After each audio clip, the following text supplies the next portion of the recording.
Welcome to Legacy Sips and Tips podcast with your geeky host, Lindsay Wheeler, where we talk about everything from death, preparing for your future through estate planning, life, the occasional breakup, entrepreneurship, general nerdery, and of course travel, snowboard, and always wine.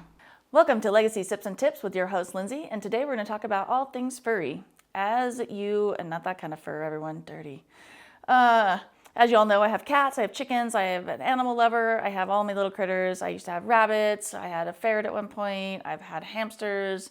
I just love all. I love the critters. I love critters. If somebody would like to give me possums, I would take a possum right now. They're the cutest little creatures ever. But today's episode, we're going to talk about your pets and what do you do when you're not here. So a lot of times you'll hear horror stories, or you'll even see, like I saw a post today on Next Door Neighbor about, they're having to rehome this cat because the owner unfortunately has had to go into assisted living and they're not able to take the animal with them. It is a horrible reality and it sucks, especially for older people who their little dog or their little cat or whatever it is their life, and they don't get to have them anymore, and that's really awful. So what we do as practitioners, we set up what we call pet trusts. And I think we've talked about this a little bit before, but I want to kind of just talk about it again because it's a really important thing. A lot of us have animals. A lot of us are opting not to have children or not to go into that more family-oriented role, if you will, and we're treating our animals now as our children, if you will. So how do we, just like our children, provide for them if we're not able to or we're not here anymore? And the way that we do that is called a pet trust.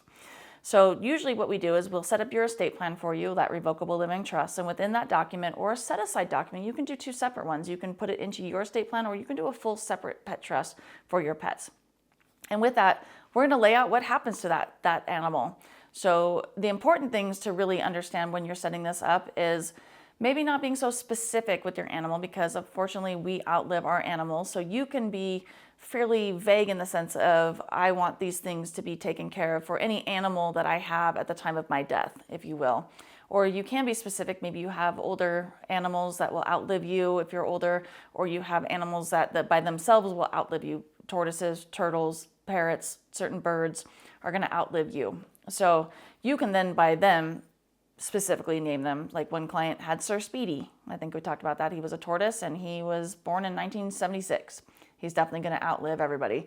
I just saw a cool, fun, Instagram video about a woman who has her tortoise that she puts away for the winter, and she was showing us how he hibernates, and that turtle was about 75 years old. So pretty crazy stuff that you can do. So what you should consider when you're creating this pet trust is that you assume, honestly, that your family or friends are going to take care of those animals for you. And the reality of it is they probably will not. They don't have the ability to, they don't have the resources to, they don't have the space to do so, or might not get along with their animals, if you will. So creating, just with your estate plan, a clear path or instructions of what's going to happen. So within your estate plan, you'll include parameters of money for that animal. You'll include caretakers, who's going to take care of that animal, and then how you may want that animal to be taken care of. So for example, in your estate plan, you would provide for your animal by saying the following: I wish to provide X amount of money for the welfare, love, and care of my cat, Bonneville, I don't know what his name is, whatever it is, for the remainder of his lifetime until he passes away, or whatever it is. You can also put, like I said, more vague, that I provide X amount of money or a percentage of the estate to the care, maintenance, and love of any animal that I have at the time of my death. From there, you'll list who's going to take care of that animal. You're going to have a caretaker or your trustee of your animal. And making sure, again, like with your estate plan, that we go down in succession, that if that person's not able to or available to take care of that animal, we have somebody else in line to make sure that animal is taken care of and doesn't have to go where it doesn't want to go, such as a shelter or whatever it is, okay? So very important to do that. You can also put very specific instructions in there about how you take care of this animal. You want them to still be taken care of in the same like manner that you have loved them and taken care of them, just like you would a child. So think about this, is that if you're going to provide for your kids in that guardianship nomination, the same thing for your animals as well. So do they like a specific type of food? That's what you have instructions in there, that this money that you have set aside for them is going to go for their specific type of food that they are accustomed to. Maybe boarding facilities if you go on vacation for them, any kind of medication, vet care, vet maintenance, if you will be put in there, or specific living arrangements. So they need to have a certain type of bed or whatever it is. Again, just make clear instructions. My default is always for a 4th grade class to understand what you want Fluffy to be taken care of accordingly, if you will. So in our pet trust, we have this one in my pet trust as well. She's a little bit of an older lady, and I probably will outlive her, but she is in there that she will be taken care of in the like manner that I have. I have instructions for her specific type of food that she likes. I have a feeding schedule for her, what kind of litter she likes, if you will. I mean, you can put all the things in there, her medications, her vet records, how she needs to be taken care of. Like I said, she's a little bit of an older gal, but if something were to happen to me, how would she be taken care of? And I would want her to live her natural life as best and as loving as she can, how I would with her, obviously. So I put all those instructions in there. Of course, she's going to go to my really good friend who is also a cat lady, and we'll do a whole episode on cats because I can talk all day about kitties. We talk about kitties. They're the best.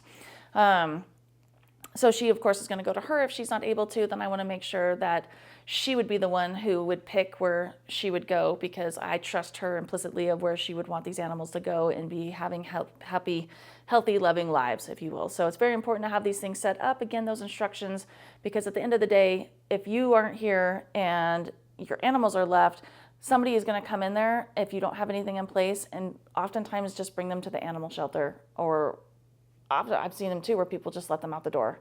That is awful, and of course never should do that. It's actually technically illegal.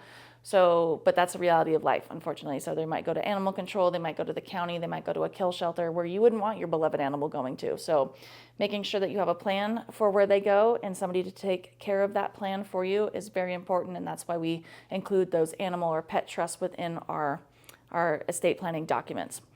So let's talk a little bit about kind of famous pet trusts, if you will. And of course, we've kind of discussed these before, but Leona Helmsley, the hotel heiress, she was like the original hotel heiress before there was like Paris Hilton and all of them, once they were little girls at that time. But the most famous pet trust of all time, because it was such an interesting thing, is that she left $12 million to her Maltese dog, Trouble. Now again, we're not leaving the money specifically to animals because they obviously can't go open a bank account and can't go buy their own food. So we're leaving it in the care of somebody. So we're saying that's being left to them, but theoretically it's being left to the pet trust for them for their maintenance. And again, we have a caretaker who's going to take care of them, and also a money manager managing that money. And oftentimes they're the same person, but they don't have to be. Okay. For Leona Helmsley, $12 million out of that fortune was a substantial amount of money. And of course, her family, being greedy people they are, because the best come out when people die, challenged that money going to her dog. And I can see why she probably left that money to her dog, because if her family is so money grubbing that they would want to challenge her wishes on that, they're probably left out for a reason or had reduced amounts for them. But they challenged it, of course, and the amount was reduced to $2 million, but still made Trouble, her Maltese, one of the most richest animals in the world. And that trust was used again to cover Trouble's expenses, including a full-time caretaker, a grooming, vet bills, until she passed away in 2011. Oftentimes you'll have clauses in there of what happened to that. I'm sure it didn't cost $2 million for that dog's lifetime to be taken care of course. So what happens to that excess money? You can put in there that if the animal were to predecease within that time and there's funds left over, you can say what those funds get used for. Maybe you like them to be donated to the ASPCA or your favorite dog charity or animal rescue or whatever it is. You can put that in there, or just have it go back into the trust estate to be distributed how you wanted it to be. Another super famous one, of course, is Oprah Winfrey's dog. She's, of course, alive, obviously, but she has reportedly, we're not sure on this, of course, because trusts are never public knowledge, set aside $30 million in her estate for the care of her dogs. And again, she didn't list her dogs because she likes to have new dogs when those ones pass away. She's trying to help them out, or just gets breeding dogs. I don't really know. But it's believed her estate also includes a comprehensive pet trust to ensure that they live comfortably for the rest of their lives if she were to pass away. Of course, we've talked about Karl Lagerfeld's cat, Choupette, and how he left a significant amount of money to that cat to live his lifestyle. And in fact, Kim Kardashian was going to take the cat to the Met that one year, and the cat did not like Kim Kardashian. So, and I don't think Kim's a real animal-friendly person either, so it seemed like it was mutual, if you will. So that cat is still living out its life. Obviously, Carl has passed away, and the cat has got a media team. It's got caretakers. It's got all these things that's how they got in touch with to see if the cat would be a good fit for her to take her on the red carpet, which it wasn't. Gunther the Fourth was the world's richest dog. It was a German Shepherd, reportedly to inherit $80 million from his owner, a wealthy German countess.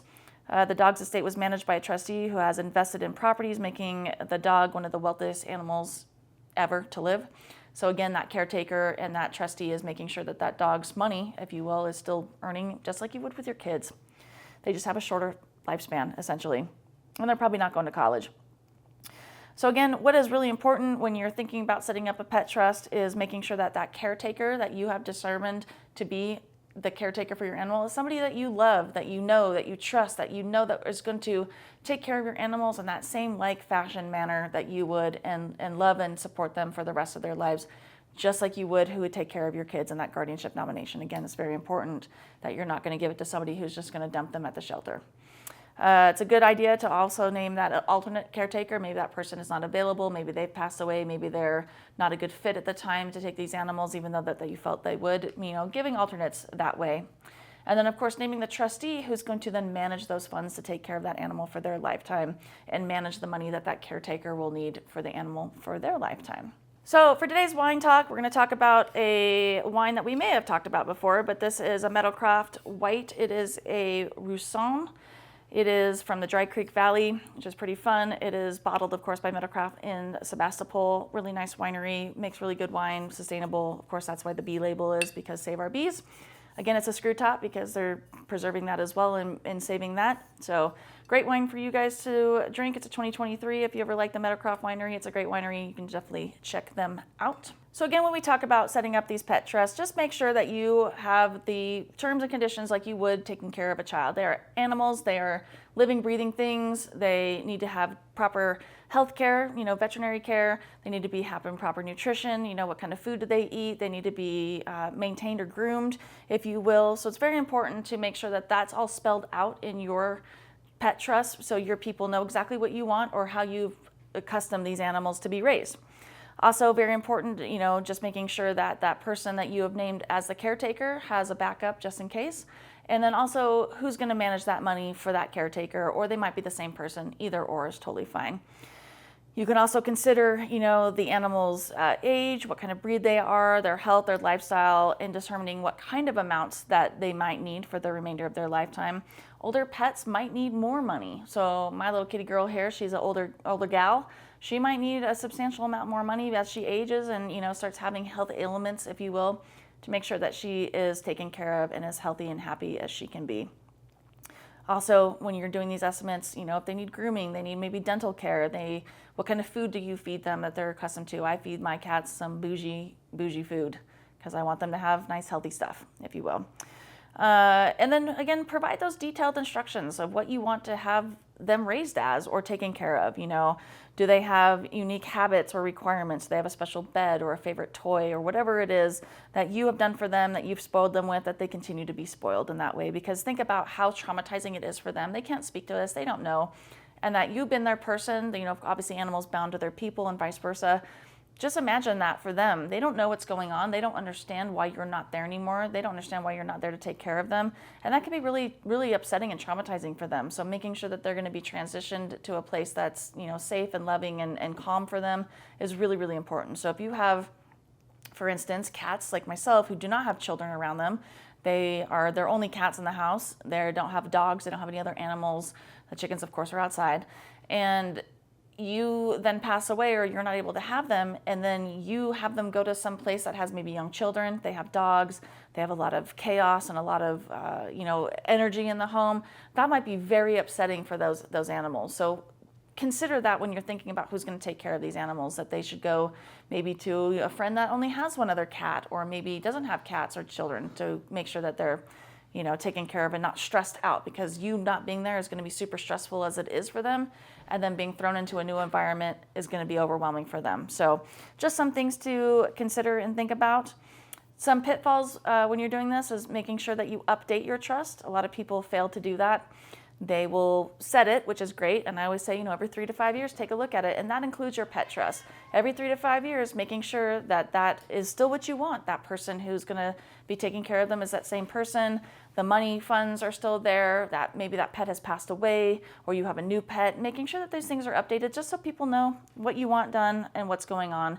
And then another pitfall, again, is not people having those backup caretakers or trustees for that pet trust. So if you have questions on that or would like to talk about cats, I'll talk to you about cats all day long because I just love them so much. And if you have questions on getting your pet trust set up or your estate plan, of course, always reach out to me at yourestateplan.online. And of course, when you think of death, think of me. Thank you for listening to this podcast. If you found value, please like, subscribe, and share. And be sure to follow me on all the socials at Sips and Tips with Lindsay. And of course, you can always go to my website, sipsandtipswithlindsay.com, to find more information about estate planning, business, snowboard, travel, and of course, wine.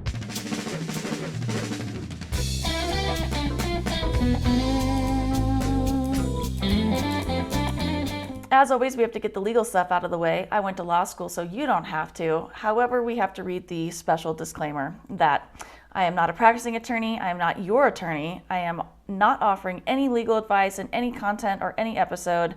All content is for your information and educational purposes only. It is not a substitute for seeking your own legal advice from your own attorney or other professionals such as a CPA or financial advisor. I cannot give legal advice and do not offer any legal services or legal advice, but I do offer some fun and educational content for you to enjoy.